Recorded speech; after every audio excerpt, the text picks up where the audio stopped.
heri kuwajua watu ili ukiwajua ujue namna ya kuishi pamoja nao. Ni heri pia ugundue vipaji vyako, kwa sababu ukishagundua vipaji vyako unaweza ukavigeuza kuwa ajira na ukawa ni mtu wa kipekee sana kwenye jamii ambaye unasuluhisha matatizo na kuleta faida kwa ajili yako na kwa ajili ya watu wengine. Lakini sasa leo nataka uielewe akili ya wanafalsafa. Uelewe akili ya wanafalsafa. Karibu sana katika kipindi hiki cha Daily Wisdom Stories, ambapo unaendelea kujifunza jinsi ya kugundua vipaji vyako na kuvigeuza kuwa ajira. Hii ni aina ya 6 ya akili inayoitwa akili ya kibinafsi au interpersonal intelligence. Karibu. Aina hii ya akili ya hawa wanafalsafa ni akili ambayo ina uwezo wa kuelewa na kutambua kwa undani hisia na hali za ndani ya mtu binafsi. Walio na aina hii ya akili wanaelewa vizuri kuhusu motisha, hisia na tabia zao, na wanataka na kupenda sana kujifunza kuhusu nafsi zao. Kwa hiyo sasa nataka uangalie sifa na vigezo vya kuwatambua ili ujue kama wewe pia ni miongoni mwao na vipaji ambavyo umekuwa navyo, ikiwa vinaweza vikaendana na kazi ambazo tutazitaja baadaye. Walio na aina hii ya 6 ya akili wanaweza kuwa nayo. Sasa sifa ya kwanza ya kuwatambua, kila mara anajirejelea katika mazungumzo. Kila mara unamsikia akitaka kutaja uzoefu wake, akitaka kusema namna ambavyo amefanya yeye ili afikie mahali alipo. Kila mara unamsikia anajirejelea, mimi nikitafakari, au mimi ninapotafakari, mimi nilivyovigundua. Kila mara anajirejelea yeye peke yake.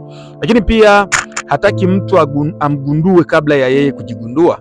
Hataki mtu amgundue kabla ya yeye kujigundua, na hataki udhaifu wake ugundulike kabla ya yeye mwenyewe kugundua, wala nguvu zake zitambulikane kabla ya yeye mwenyewe kuzitambua. Sifa nyingine ni kwamba anaelewa na anatawala pia hisia zake mwenyewe bila kuendeshwa na mtu yeyote. Hataki kuendeshwa. Sifa nyingine ni kwamba anakubaliana na ile hali ya kujitafakari, na huwa anachukua muda mwingi wa kuwa peke yake ili kujitafakari. Mara nyingi utamwona yuko kwenye shamba anajitafakari, ameenda katika sehemu za utulivu akijitafakari. Lakini pia anapendelea tafakari zinazohusu malengo ya maisha. Anafikiria sana kuhusu maisha. Na sifa nyingine, akishajua uwezo wala udhaifu wake, anajitahidi kuhifadhi pale nafasi yake, kwani hataki aibu. Anajitahidi ajihifadhi kwa kuwa anajua mipaka yake na hataki aibu.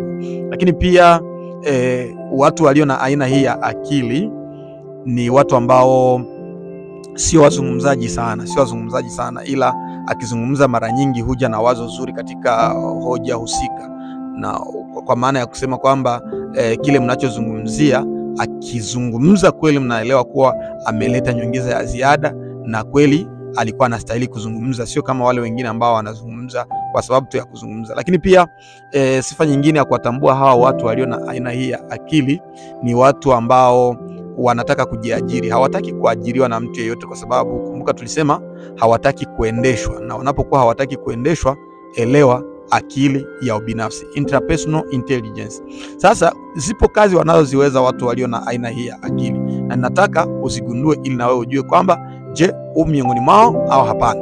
Kazi ya kwanza wanayoweza kuifanya watu walio na akili ile ya kibinafsi, wanaweza wakawa ni wanasaikolojia. Unajua wanasaikolojia wanatafakari sana kuhusu swala la maisha, tabia za binadamu na hali kadhalika. Wanaweza wakawa wanasaikolojia wazuri. Lakini pia wanaweza kuwa ni wanazuoni kwa maana ya wasomi wa hali ya juu sana.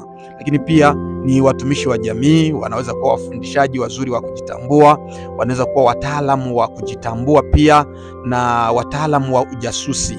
Yani ukiwaambia wafanye ujasusi, kwa sababu wana mantiki, maswali ambayo yanaelekea kutafuta kuelewa na kugundua vitu ambavyo visivyojulikana. Hata kama ukitaka kujificha, huwezi kujificha, kwa sababu wao watakugundua tu, watakugundua upande ushuke, wanagundua. Lakini pia wanaweza kuwa wanafalsafa wazuri kama tulivyotangulia kusema, na kazi nyingine wanayoiweza hawa, wanaweza kuwa ni wajasiriamali bora sana, kwa sababu wanataka kufikiria kuhusu maisha, wanafanya miradi yao, wanaipanga kwa weledi mzuri sana. Lakini pia wanaweza kuwa ni watu washauri wazuri, yani washauri wazuri wanaoweza kufanya mashauri yao vizuri sana. Sasa nafurahi kwa sababu umegundua akili ya wanafalsafa, yani aina ya akili ya 6 katika akili ya kibinafsi, interpersonal intelligence. Sijui kama miongoni mwa sifa nilizozitaja pale kuna sifa mojawapo ambayo umejikuta wewe unayo, na je, ungetaka kugeuza kipaji chako hiki kuwa aina hii ya akili, kuingia kazini na kuingizia mapato zaidi? Mimi nitafurahi kusoma kwenye comment, ila usisahau kusubscribe, like na kushare ili uwe wa kwanza kupata masomo yetu. See you. Lakini jifunze.